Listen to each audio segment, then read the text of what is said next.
I'm Jack Briglio, author of ThunderBoom, and you're listening to the True North Country Comics podcast.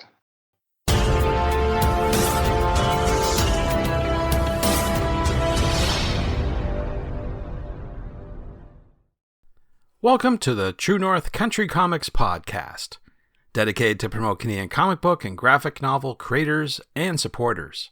I'm John Swinimer. If you want to drop me a line, you can contact me at john@truenorthcountrycomics.com. On this episode, I chat with Jack Briglio about his new YA book, ThunderBoom, from Kids Can Press. This podcast is available on Apple Podcasts, Google Podcasts, and YouTube. Please like and subscribe to that video channel. And if you want to help the site and the podcast, please consider supporting the effort by chipping in at ko-fi.com/True North Country Comics. Your patronage is greatly appreciated. Currently residing in Nepean, Ontario, Jack is a writer of the Eisner-nominated fantasy adventure series Growing Up Enchanted for Marcosia. He's also the creator of Dominion Jack, a serial in the Joe Shuster-nominated Canadian superhero anthology series True Patriot Presents for Chapter House Publishing. Jack has also worked on Scooby-Doo and Legion of Superheroes in the 31st Century for DC Comics, Sesame Street Comics for Sesame Street Workshop, and Archie's Friend Scarlet for Archie's Comics. His newest work is ThunderBoom for Kids Can Press. ThunderBoom is an action-packed story about the power of imagination. The story goes like this. Logan is thrilled when his parents tell him they're all taking the train to see the Santa Claus parade. But Logan isn't like most 11-year-olds. He can't speak, and he mostly lives in his head. On this adventure, Logan must face some of his greatest fears: masks, dogs, and the unknown. When he's separated from his parents at the parade, Logan goes where he's the bravest version of himself, his imagination. Transforming into superhero ThunderBoom, Logan is determined to stomp his way through any challenge. So without further ado, here's my chat with Jack Briglio about his new YA book, ThunderBoom, from Kids Can Press. So Jack Briglio, thank you very much for taking time to chat with me. Oh, thanks, John. Thanks for having me. I appreciate your time. Before we get started with all the questions, I want to ask you, what are you currently reading? What am I currently reading? Let's see here. I am... off the top of my head, let me think here. I just recently finished. Well, I'm reading a few books from. I have the Marvel and DC apps now on through the mobile and tablet apps, right? So sure. I've been keeping on top of some of the latest books that are coming out from Marvel and DC, and a couple actually that are a couple of nice throwbacks are I'm reading the latest Titans series, which is kind of nice to see, by Tom Taylor and Nicola Scott, and I read that first issue, and it felt like it was a nice throwback to the days of when I used to read when I was a teen and read the Wolfman Perez days, right? So that was an entertaining read, and I had been enjoying his Nightwing, so I was quite looking forward to him tackling Titans, and so far after the first issue, I liked what I saw. Also, Mark Waid returning to doing some DC books too. That's been fun. I've been really enjoying the World's Finest series that he's done. Again, a throwback to just good fun superhero stories, but with lots of drama too. So good cliffhangers and just good entertainment. Solid Superman, Batman stories. He gets all the characters, so lots of fun there.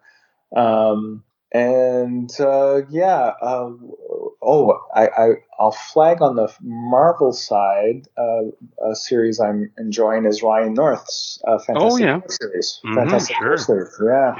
Yeah. Really enjoying that one a lot. I haven't read Fantastic Four in a long time.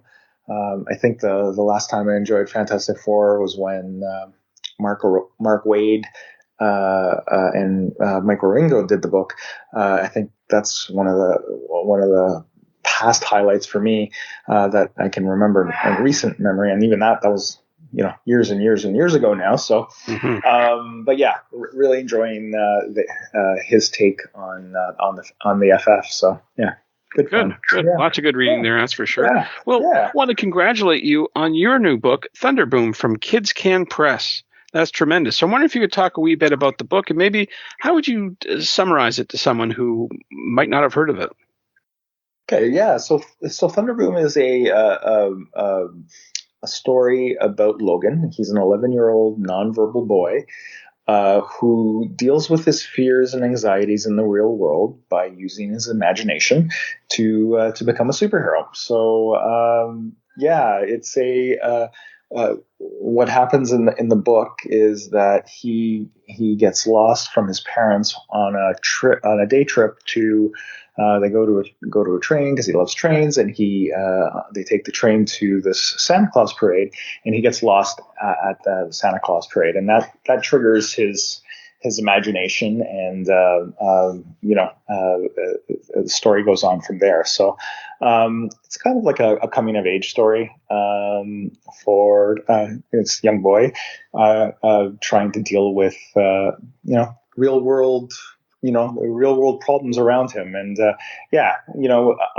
love superheroes, so this was a nice little superhero bent to how he deals with adversity, right? And also a story about independence for him. So that's about it in a nutshell, the story. Sure. Yeah. Well, lots of good themes there, that's for sure. Can you define who the audience would be for the book? So the audience, it's middle grade. So target age range is 8 to 12, so 8 to 12 for there, and for age group. So key, and in terms of inspiration around around that story, it's something that it's inspired by my own experiences because I have a son who is nonverbal. He has Angelman syndrome.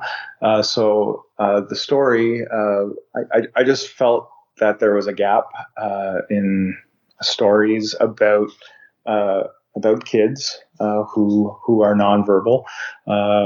And I thought it would be a great way to tell a story about a character in comics, especially because with the visuals of comics, and being able to tell a story of a character who's just trying to communicate, trying to make his way, and learn and grow, and interact with people around him. So so target age is 8 to 12, but I'm sure younger readers and older readers will appreciate the themes in the story. And as you can probably figure out, it's a story that's, because it's based on inspired by my own experiences. You can probably tell that it's something that's near and dear to my heart, and sure, people enjoy it, and I hope it does really well. Absolutely. Very worthwhile. That's for sure. Now, you worked with illustrator Claudia De Villa on this book, and I'm wondering if you could explain how did you two meet? So we met through the publisher, actually. So I was aware of Claudia's work. She's done some work for Kids Can Press and other publishers, book publishers in the past, and always thought her work was lovely. Just fantastic line art, just a wonderful illustrator. So when the time came that I pitched ThunderBoom, and signed the contract, wrote the script. When the decision came with talking with the editors about artists to work with, editor I was working with had actually brought up her name and wondered if I'd be interested in working with her. And I said, absolutely, no problem there. I'd love to work with her. And luckily she was available. And that's how we were connected to work on this project together. and very happy that we did, because Yeah, the results are astounding. So absolutely. I'm great that worked out. So just getting back to the collaboration process, did you have a script complete and you just said, okay, here you go, Claudia, away you go, or was it a little bit of back and forth? So yeah, in this case, I had written the first draft, given it to the editor. Probably, some edits that we went back and forth with, before she saw it. And I mean, with anything, like, scripts are not only for the editor to read, but it's a document for the artist, right? And the person you want to collaborate with. So I in my script, I made it very very clear I was open to flexible in terms of things, ideas she had to improve some pacing, or if she had ideas around things to do. So it wasn't one of those things where it was, done and follow it. She read the draft. I remember we had some meetings after that, after she had read it, because she had questions, and we talked over some things in terms of, so that you get more of a feel of the story. Some of the scenes, I guess, had some questions and that sort of thing. So it really was it really did go back and forth in terms of, in terms of getting feedback from her, in terms of how to places where she saw she can improve the story, and those kind of things. I mean, this collaboration is a little different than some other projects I've done. I mean, there are other projects where I've worked with the artist from the get-go, even before the script was done. But I still feel this was just as collaborative a process. And that's the thing you try to do. I mean, you're doing comics, right? So it's not just the writer's vision here, because Claudia's and the illustrator's vision is equally, if not more, important to show to show the story and what is going on, right? So it's kind of, one can't live without the other. So Right. Yeah. You can't have one without the other. Sure. That jingle. But yeah, it's kind of this process, because it was through Can Press and through an editor, is a little different than some of the indie work I've done in the past, where I've worked in concert with the artist right from the start. But I don't feel like this story suffered any, because it came, it went the way it did. I'm just so happy she was available, and then we worked together. It's like, okay, this was the draft. Here's what we can do. And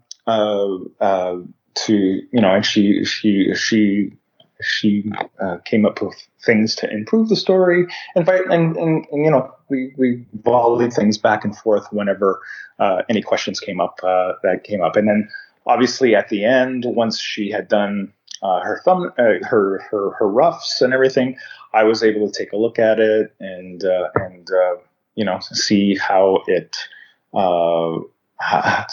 worked, pacing wise, story wise, if it meant there was going to be any changes and that sort of thing. And honestly, that's the part that I love, because I mean, writing the script is one thing, and I mean, there's enjoyment in doing that. Don't get me wrong, but the process of working with someone then after that, I just love it, because it's just an opportunity to look at the story and say, well, obviously get it visualized after working on the script. It's so awesome seeing it visualized after that work, but also an opportunity to see, how can this be even better? And with ThunderBoom, I feel so fortunate that it was better. By the end of it, it's like, oh wow, it's above and beyond what I was hoping for. So I'm glad it all worked out. Yeah. Good stuff. Now you're doing this interview now, and I know that you've done some appearances at stores and some other interviews. Wondering how will you be promoting the book for the remainder of the year? Any plans? So yeah, I have done a number of store events here in Ottawa, and actually I was just in Kingston and Toronto for a couple of other events. I had started off this kind of tour in TCAF. That's where the book was officially launched at TCAF this year. So after now, I'm taking a bit of a break. I'm not doing much in terms of events in the next month. But then by September, there are some things coming up. I'm going to be at Ottawa Comic Con in September, and then I am also looking to do an event, hasn't been announced yet, in Guelph. And then there is a festival coming. I haven't, it hasn't been confirmed yet, but there is an author festival that I may be going to in September as well. So yeah. So I'll be back in Toronto for sure for that if all goes well. If we're still in the process of going through setting up the plans for that, but that's relatively new. So I just heard of that this week. So what I'm unable to. What I typically go to. I try to go to the Fan Expo Toronto, Fan Expo Canada, Toronto, when I can. But this year, due to another conflict, I won't be able to attend Fan Expo in Toronto this year. So, but hoping maybe next year to do one of the two shows, whether it's in March or in August next year. But yeah, beyond September, I haven't confirmed any other dates, but totally looking for some other to continue promoting the book and just spreading the word and Sure. letting people know about ThunderBoom and just hoping everybody gets a chance to see it and give it a shot. So far, feedback has been great. I've been really jazzed at the reactions from people who have read the book. Gotten good reviews, good feedback online, and also in the events I've gone to, met some great folks who have read the book and have enjoyed the book. Actually, I'll tell you one quick story is just at the Kingston event that I was at, I met a family who has a son, a nonverbal son named Logan, and so that was a real treat to have to meet them, and they were very happy. They loved the book, and I was just very happy to have met them and signed the book for them, and hearing their stories about how they enjoyed the story. So yeah, stuff like that. When you hear stories like that, it's why I do what I do, right? Sure. Those are the reactions you absolutely want to get, right? So. Yeah, that's what it's all about for sure. So it sounds like you're really busy, and I know ThunderBoom is still on your mind, but I'm wondering, can you talk about your next project? Do you have any other things on the go that you can talk about? So when something I just was released just last week, actually through Antarctic Press, was stories I did for the Canadian superhero I created, Dominion Jack. Remember from the True Patriot books? That's right. Yeah. It's so Dominion Jack is returning to print. So there's a superhero anthology that Antarctic Press publishes called Exciting Comics. And issue 36 just came out, I believe this past week.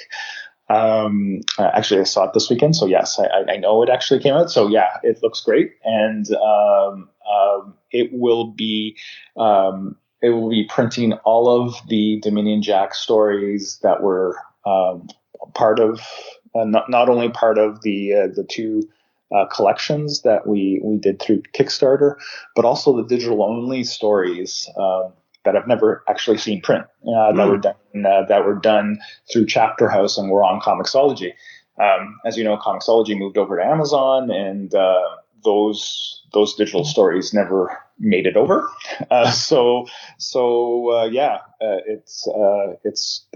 These stories will finally be in print and for everybody to see. That we did have our fans for the digital books, but now we'll be able to expand our reach a bit with being able to finally show the Dominion Jack's serial I did.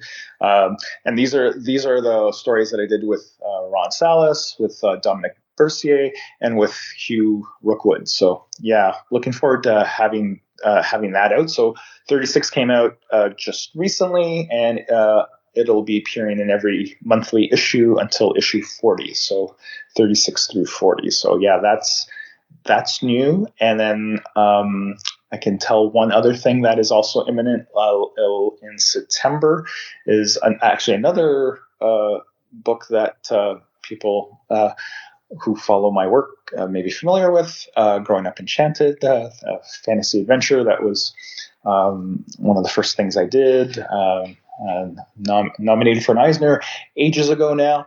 That is finally, so a new edition is being printed through Marcosia. Nice. But it's a special edition in that it's finally being colored. So wow. It was a black and white book. We finally did colored both volume 1 and volume 2. So volume 1 is coming out in September. That's the other imminent release of mine. Also for middle grade readers, Growing Up Enchanted. So looking forward to having that back out as well. So yeah, Dominion Jack's back, Growing Up Enchanted's back. I've got a few other things that I'm working on too. Another book that's going to be coming out from Marcosia, a sci-fi noir, but that's further down the line. It's still in the process of being completed. And just pitching, trying to come up with some new things, and hope to announce a few other things soon if things proceed well. So nice. Yeah. Lots on the go, that's for sure. Well, before we wrap up, I wanted to get your take on this. I've been asking some other creators. We're hearing a lot about AI in the use now in the vernacular.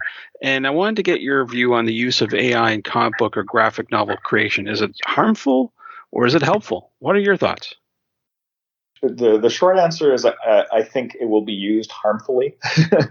I think there are ways that it could be put to good use by artists, but I'm afraid that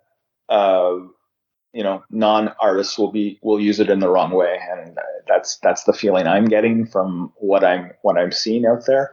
I'm not a fan. Anybody who knows me when I talk about comics is not a one person thing. Unless maybe if you're a cartoonist and you're the writer, artist, and letterer, colorist, the whole thing, that's one thing. But for me, comics is about collaboration. And if you're using AI to tell your story, who are you collaborating with? Right? Who are you collaborating with? It's right. Someone give me that answer. So I honestly am not a fan. I think there probably needs to be some sort of measures put in place to hopefully limit its use, because the worries that other artists have brought up about AI are all valid, and honestly, it's not just artists. I also worry on the writing side of things, because they are trying to AI scripts and stories and that sort of thing. So that's also a very dangerous slope. So it needs to be figured out, and I don't know how it can be figured out so that it isn't abused. So yeah, lots of concern, and totally valid thing that's up for discussion. And I hope something can be done to rein it in, because I'd hate to be a publisher right now trying to figure out. Right now though, honestly, I think it'd be pretty obvious if someone tried to submit something that was AI, that was done through AI. But I imagine that technology will get better and better. Yeah. And it's dangerous. It's really unfortunate because I think there could be uses for creators to use AI in the right way. But I honestly think, unfortunately, there will be people that will use it the wrong way. So yeah, there definitely needs to be. Yeah. Well, time will tell. That's for sure. Yeah, We'll figure exactly. it out. It'll be interesting to see where it goes, for sure. Yeah. For sure. Yeah. Well, where can people find you online to find out about your current projects and whatever's coming up down the road? Where should they go? Sure. So there's my website, jackbriglio.com. That will always give you my listings of releases, publications, and things I've done in the past, and current books. So that's a good place to start. As well, I have a Substack. Either through an email newsletter or through the Substack app or website. So if you go to jackbriglio.substack.com, you can check out that. That's more of my, it's more of a newsletter site where my other website is more about, showing my books and my releases. The newsletters where I talk, about events, previews, reviews. I show free comics from my past, stuff like that. So my Substack's an interesting place. So please do check that out. And then social media. I'm still on Twitter, but I'm not very active there. But Facebook, I'm on Facebook. I'm on Instagram, and actually trying out Threads as well. The new Meta app. So I'm on Threads as well. And LinkedIn for business folks as well. I'm on that too. So those are that's where you can find me online. Thanks to Jack for the chat. You can discover more about Jack on jackbriglio.com and on Instagram at jackbriglio. And thanks to you for listening to the True North Country Comics podcast. If you haven't done so already, please subscribe to and like this podcast on Apple Podcasts. And please check out the TrueNorthCountryComics.com website. True North Country Comics is now on YouTube. Please like and subscribe to that video channel and hit the notification button. You can follow along with True North Country Comics on most social media sites at True North Country Comics. Please send your feedback to John at TrueNorthCountryComics.com. And if you want to help the site and the podcast, please consider supporting the effort by chipping in at ko-fi.com/True North Country Comics. Your patronage is greatly appreciated. Thanks for listening, and come back soon for another episode. Bye for now. True North Country Comics Podcast is copyright True North Country Comics, copyright 2023.